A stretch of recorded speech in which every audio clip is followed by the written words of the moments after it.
Hayaan mong sabihin ko sa iyo ang isang bagay na hindi sinasabi ng iba. Hindi ito tungkol sa pagiging guwapo, mayaman o matalino. Kung gusto mong mahulog sa iyo ang kahit sinong babae, kailangan mong matutunang pangasiwaan ang sarili mo muna. At ito ang katotohanan. Karamihan sa mga lalaki pumapalpak dito. Kalimutan mo na lahat ng sinabi sa iyo tungkol sa pagdidate. Hindi ito tungkol sa mamahaling regalo o sa pag-aasta gaya ng lalaki sa magasin. Ang tunay na nakakaakit sa mga babae ay ang emosyonal mong lakas, ang kakayahan mong manatiling kalmado, buo at hindi matitinag. At maniwala ka, kung hindi mo ito makuha ng tama, walang pick-up line o confidence tip ang makakatulong sa iyo. Sa totoo lang, baka lalo ka pang mapahamak. Kung minsan mo nang naramdaman na hindi ka pinapansin, tinatanggihan o hindi ka napapansin ng mga babae, ito ang dahilan. May nakikita silang wala ka. Hindi mo kontrolado ang sarili mo, kaya sila lumalayo. Pero heto ang magandang balita. Sa pamamagitan ng ilang simpleng prinsipyo ng Stoicism, gugustuhin ka niya kahit hindi ka magsikap.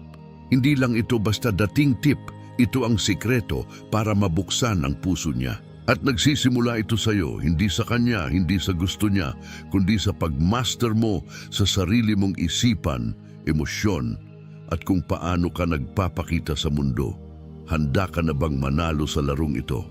Tara't simulan na natin. Heto ang realidad. Niloko ang karamihan sa mga lalaki tungkol sa kung ano talaga ang nakakaakit sa mga babae. Sinasabi ng lipunan na habulin mo sila, pag-ulanin ng regalo o papuri o mas malala pa, magpanggap kang ibang tao. At pagkatapos, magtataka ka kung bakit hindi siya interesado, bakit bigla na lang siyang nawala, o kung bakit hindi gumagana ang lahat ng ginagawa mo. Hayaan mong sabihin ko ito ng direkta. Mali ang paraan mo. Tinuruan kang ang pagdidate ay parang laro kung saan kailangan mong mapansin ka niya. Pero heto ang totoo, habang mas pinipilit mong mapanalunan siya, lalo mong nawawala ang sarili mo at nararamdaman niya yon. Ramdam ng mga babae kapag hindi ka totoo. At habang mas sinusubukan mong i-impress siya, lalo siyang lumalayo. Panahon na para itigil ang paghabol at simulan ang pag-akit. At ang tanging paraan para tunay na maakit siya ay ang pagmaster sa sarili mo. May itatanong ako, kailan ka huling nakaramdam na talagang kontrolado mo ang emosyon mo, ang isipan mo o ang mga kilos mo? Kung katulad ka ng karamihan sa mga lalaki, malamang ay palagi kang reaksyon lang sa paligid mo, sa mood niya, sa mga sinasabi niya, sa mga sinusubok niya. Pero paano kung sabihin ko sa iyo na ang sikreto para hindi lang makuha ang atensyon niya kundi mapanatili ito ay ang pagiging matatag sa loob, ang emosyonal na hindi matitinag? Hindi ito panloloko. Isa itong pilosopiyang libu-libong taon na Stoicism. Maaaring nagtataka ka, ano naman ang kinalaman ng sinaunang pilosopiya sa pagdidate? Lahat. Ang Stoicism ay hindi tungkol sa pagtitimpi ng emosyon o pagiging parang robot. Ito ay tungkol sa pagmaster ng mga emosyon mo. Kapag hindi ka na reaktibo sa lahat ng bagay, kapag kaya mong manatiling kalmado at buo, anuman ang nangyayari, doon ka niya napapansin. Hindi ang lalaking pakul o laging nagpapatawa, kundi ang lalaking grounded, alam kung sino siya, at hindi naghahanap ng pag-apruba. Isipin mo ito, pumasok ka sa kahit anong sitwasyon, unang date man o seryosong relasyon na may taglay na kalmadong kumpiyansa na nagpaparamdam ng seguridad sa kanya.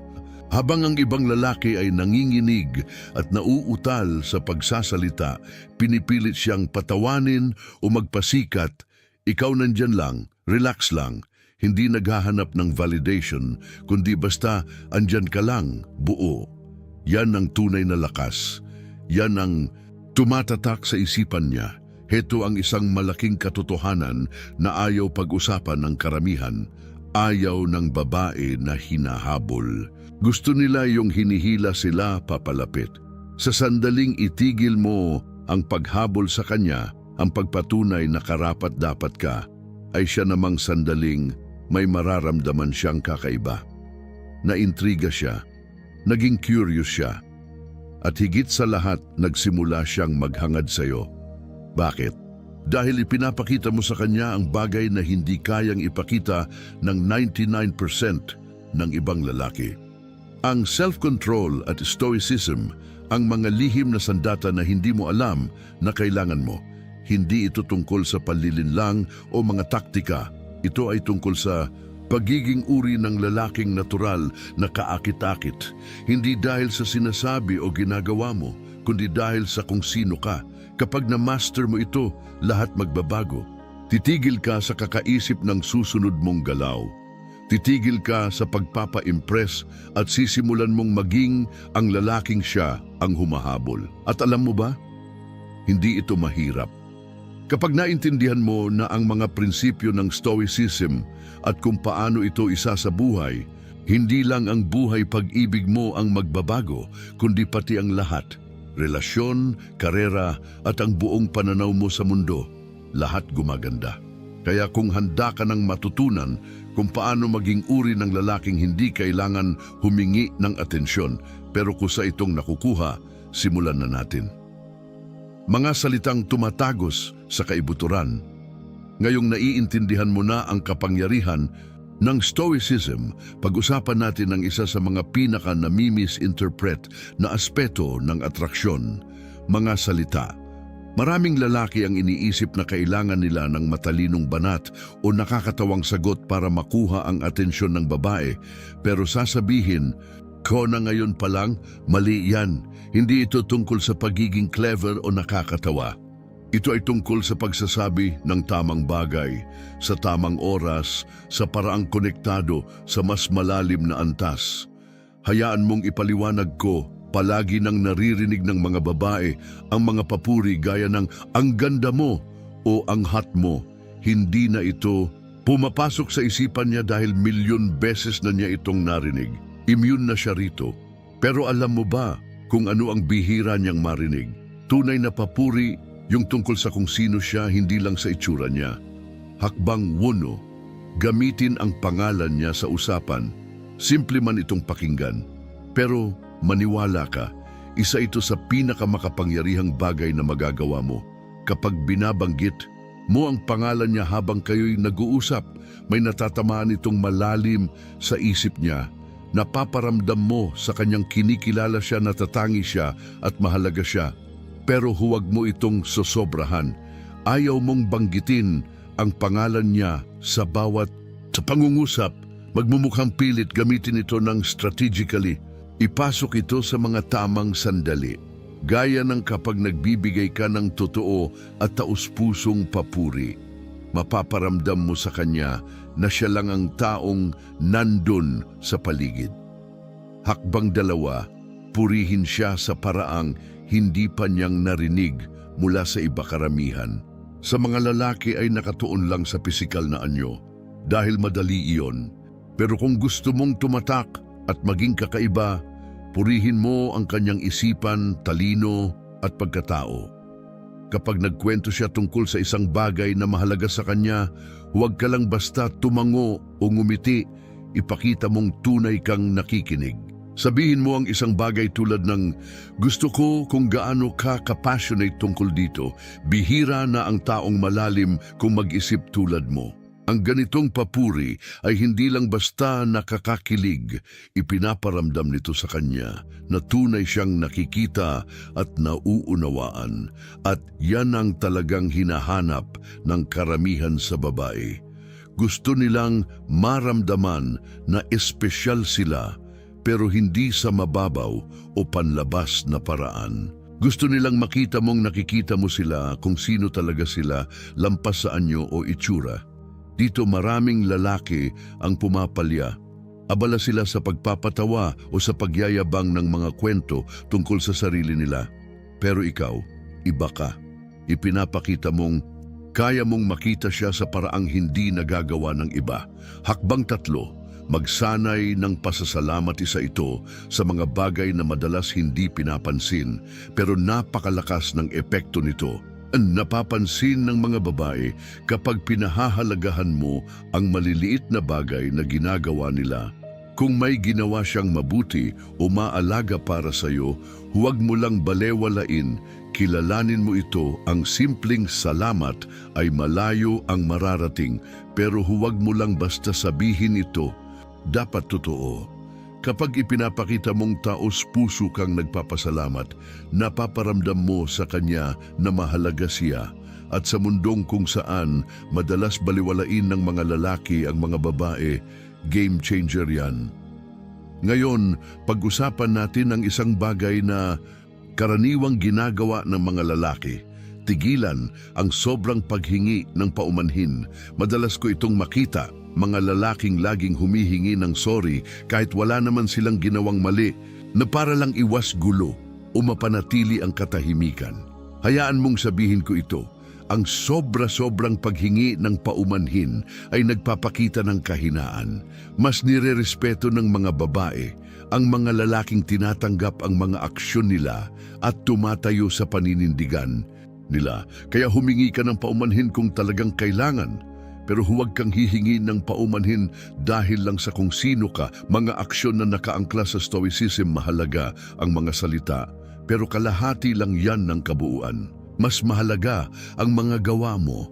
Pwede mong sabihin lahat ng tamang bagay, pero kung hindi ito tumutugma sa ginagawa mo, tapos na ang laro. Diyan pumapasok ang stoicism. Tinuturuan tayo ng pilosopiyang ito na ang mga kilos natin ay dapat sinadya, nakaangkla, at nanggagaling sa isang kalmadong panloob na kumpiyansa. Ngayon, ipapakita ko sa iyo kung paano ito gumagana sa totoong buhay. Aksyon. Una, masterin ang iyong body language. Maaring tila simpleng bagay ito, pero dito kadalasang nagkakamali ang maraming lalaki. Laging may ipinapahiwatig ang katawan mo kahit hindi mo namamalayan. Kapag hindi ka mapakali, palipat-lipat ng timbang o iniiwasan mo ang eye contact, ipinapakita mo sa kanya na kinakabahan ka at wala kang kumpiyansa sa sarili mo. At kung hindi ka tiwala sa sarili mo, bakit siya magkakaroon ng tiwala sa iyo? Ang unang hakbang ay pakalmahin ang katawan mo. Tumayo ka ng tuwid, itapak ng buo ang mga paa sa lupa at i-relax ang balikat mo. Gusto mong maglabas ng kalmadong kumpiyansa, hindi tensyon. Mahalaga rin ang eye contact. Maraming lalaki ang iniiwasan ito dahil sa kaba, habang ang iba naman ay sobra kung tumitig na nagmumukhang nakakatakot. Ang tamang paraan ay ang stoic na balanse. Hawakan ang tingin niya ng ilang segundo, sapat para ipakita na naroroon ka sa kasalukuyan, ngunit hindi sobra para maging alanganin. Kapag tama ang timing mo, nakabubuo ito ng makapangyarihang koneksyon. Aksyon. Dalawa, kumilos ng may layunin. Isipin mo ang huling beses na pumasok ka sa isang silid. Nagmadali ka ba? Nakayuko, kinakabahan, at panay ang sulyap sa paligid? Kung oo, hindi ka nag-iisa. Karamihan ng mga lalaki ay ganito ang kilos ng hindi nila namamalayan. Ngunit tandaan mo ito, kapag mabilis kang kumikilos na parang walang direksyon, ipinapahiwatig mo na wala kang kontrol o kumpiyansa sa sarili. Ang mga lalaking may stoic mindset ay kumikilos ng dahan-dahan at may intensyon. Bawat hakbang ay matatag, kontrolado ang kilos at puno ng layunin. Hindi nila kailangang magmadali dahil alam nilang saan man sila naroroon, nararapat sila roon. Napapansin ito ng mga babae kung paano ka gumalaw, kung paano mo dalhin ang sarili mo. Kapag kumikilos ka ng may layunin, nagpapahiwatig ito ng lakas at tiwala sa sarili. Nagiging ikaw ang tipo ng lalaking hindi natitinag ng paligid. At napakabihirang katangian yan, kaya't lubhang kaakit-akit. Aksyon. 3. Maliit na gawa. Malaking epekto. Kalilimutan mo na ang ideya na kailangan mong gumawa ng engranding romantic gestures para mapalapit ang isang babae sa iyo. Ang totoo, ang pinakamahalaga ay ang maliliit na bagay. At hindi ko tinutukoy ang bulaklak o tsokolate. Ang ibig kong sabihin ay ang pagpapakita na talagang pinapansin mo siya. Maaaring nabanggit niya ang paborito niyang author ilang linggo na ang nakalipas, gayahin mong sorpresahin siya ng libro mula sa author na iyon. O kaya naman ay ibinahagi niya sa iyo ang isang personal na hamon na pinagdaraanan niya, kumustahin mo siya tungkol dito. Ang ganitong simpleng mga kilos ay nagpapakita na nakikinig ka, interesado ka, at may pakialam ka sa kanya sa mas malalim na antas. Itigil ang pagtangkang maging tagapaglibang. Maraming lalaki ang iniisip na kailangan nilang aliwin ang mga babae sa pamamagitan ng mga biro at kwento. Pero heto ang sikreto, hindi nila kailangan ng payaso. Ang gusto nila ay isang lalaking marunong makinig. Kaya imbes na pilit mong maging sentro ng kasiyahan, maging lalaking nandoon talaga, nakikinig, at hindi palaging nagsasalita. Maniwala ka, mas nakakaakit yon kaysa sa pagiging nakakatawang lalaki. Paglalapat ng stoicism sa makabagong relasyon, pag-usapan natin kung paano humarap kapag hindi naaayon sa plano ang mga bagay. Dahil ganoon talaga ang buhay. Maaring hindi gaanong maganda ang takbo ng date o baka bigla siyang lumalayo at hindi mo alam kung bakit. Karamihan sa mga lalaki ay mapapanik sa ganitong sitwasyon, pero ikaw, isa kang stoic. Hindi mo hinahayaang kontrolin ng panlabas na sitwasyon ang panloob mong kapayapaan. Senaryo 1. Kapag palpak ang date, maaaring hindi maganda ang daloy ng usapan o kaya naman ay nagkamali ang restaurant sa order nyo. Karaniwang susubukan ng ibang lalaki na ayusin agad ang lahat para lang gawing perpekto ang gabi. Pero ang isang stoic na lalaki, hindi niya kailangang maging perpekto ang lahat. Mananatili siyang kalmado, relax, at hindi naaapektuhan ng maliliit na abala. Alam niyang hindi ang sitwasyon ang mahalaga, kundi kung paano niya ito hinahawakan. At kapag nakita ng babae na hindi ka natitinag sa mga maliliit na bagay, mas magiging komportable siya sa iyo. Mas mararamdaman niyang ligtas siya sa presensya mo.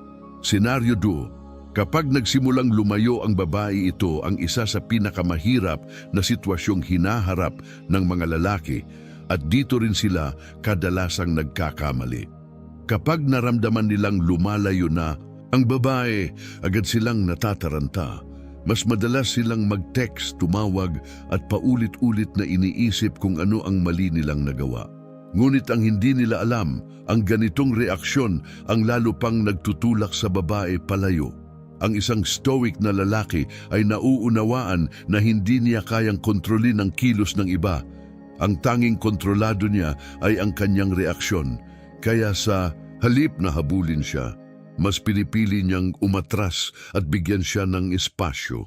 Sa pagitan ng distansyang iyon, napagtatanto ng babae na hindi ka tulad ng karamihan, hindi ka desperado sa atensyon niya. At doon siya nagsisimulang bumalik. Maaaring ito'y taliwas sa nakasanayan mong gawin, pero ito ang mas epektibo. Mas naaakit ang babae sa isang lalaking hindi nangangailangan ng kanya para maramdaman ang sarili niyang halaga. Kapag ipinakita mong hindi ka natatakot na mawala siya at buo ka bilang ikaw, anuman ang mangyari, nagbabago ang buong dinamika. Bigla siya na ang hahabol sa iyo. Maging totoo sa iyong sarili sa huli. Walang saysay ang lahat ng ito kung hindi ka tapat sa sarili. Marahil ilang beses mo na itong narinig, pero heto ang paliwanag. Ang pagiging totoo sa sarili ay hindi nangangahulugang pagiging kampante, tamad o pagtanggi sa pag-unlad. Ang ibig sabihin nito ay tanggapin mo ang kabuuan ng kung sino ka, pati ang mga kahinaan mo, at ipakita mo iyon sa bawat sitwasyon. Tigilan mo na ang pagtangkang maging lalaking sa tingin mo'y gusto niya. Sa halip, maging pinakamahusay na bersyon ng sarili mo at pagkatiwalaan mong ang tamang babae ay maaakit sa iyo dahil doon. Masterin ang iyong sarili. Kapag tunay mong na-master ang sarili mo, titigil ka na sa paghabol sa mga babae at sa paghahanap ng kanilang pag-apruba. Sa halip, isinasabuhay mo ang layunin mo, buo, may direksyon at may paninindigan. At kapag ginawa mo ito, may mangyayaring hindi mo inaasahan. Sila na ang kusang lalapit sa iyo. Hindi dahil sa kung ano ang sinasabi mo o ginagawa mo, kundi dahil sa kung sino ka talaga. Panghuling mensahe, tigilan mo ang paghabol. Tigilan mo ang pagpapasikat. Tigilan mo ang pakikilaro. Sa halip, maging uri ng lalaking natural na ina-attract ang lahat ng gusto niya dahil una niyang natutunang i-master ang sarili niya. Maging kalmado sa gitna ng kaguluhan. Maging bato na sandigan ng iba. At panoorin mong unti-unting magbago ang buong buhay mo, ang mga relasyon mo, ang karera mo, lahat. Nasa kamay mo na ang susi para mabuksan ang puso niya. Hindi ito tungkol sa mga pa-cute o linya sa pelikula. Ito ay tungkol sa pagmaster mo sa sarili mo. Gamitin mo ang natutunan mo, isabuhay mo ito, at masdan mong unti-unting lumapit sa iyo ang lahat ng gusto mo sa buhay. Kung handa ka nang dalhin ito sa mas mataas na antas, mag-subscribe ka na ngayon at sama-sama nating buuin ang klase ng buhay at mga relasyong tunay na nararapat para sa iyo.